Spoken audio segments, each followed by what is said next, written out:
இன்றைக்கி நம்ம சேனலில் புரோட்டா செஞ்சுட்டு அது மீந்துடுச்சு அப்படின்னா அதை வச்சு எப்படி கொத்து புரோட்டா செய்யலாம் அப்படின்றத பார்க்கலாம். முதல்ல கனமான பாத்திரத்தை அடுப்பில் வச்சுக்கோங்க.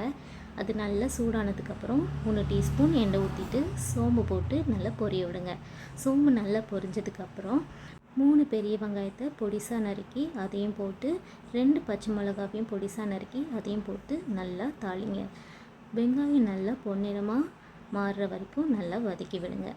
வெங்காயம் நல்லா பொன்னிறமாக மாறினதுக்கப்புறம் 3 தக்காளியும் சேர்த்துக்காங்க. 3 தக்காளியும் நல்லா வதக்கிட்டு இருக்கும் போதே 1/2 டீஸ்பூன் காஷ்மீரி மிளகாத்தூள், 1/4 டீஸ்பூன் மஞ்சத்தூள் இதையும் சேர்த்து நல்லா வதக்கிக்கோங்க. தக்காளி நல்லா மசிச்சு வதக்குனதுக்கப்புறம் 3 முட்டையை சென்டராக உடச்சி ஊற்றிக்கோங்க. ஊற்றினதுக்கப்புறமா 3 முட்டைக்கு தேவையான உப்பை போட்டு நல்லா கிளறி விடுங்க.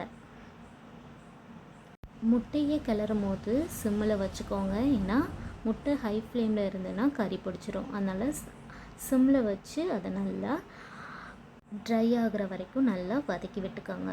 அதுக்கப்புறம் நம்ம மீந்து போன புரோட்டாவை நல்லா பிச்சு போட்டு அதில் சேர்த்து நல்லா கிளறி விடுங்க. நல்லா முட்டையும் புரோட்டாவும் மசாலா எல்லாமே நல்லா ஒன்று சேர்கிற மாதிரி நல்லா கிளறி விட்டுக்கோங்க.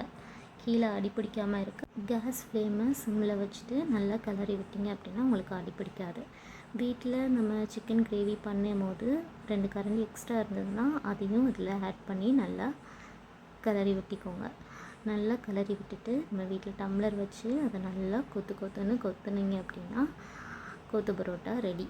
ஃபைனலாக கொத்தமல்லி தூவி கார்னிஷிங் பண்ணிங்க அப்படின்னா ரெடி டு ஈட். கொத்து பரோட்டா ரெடி.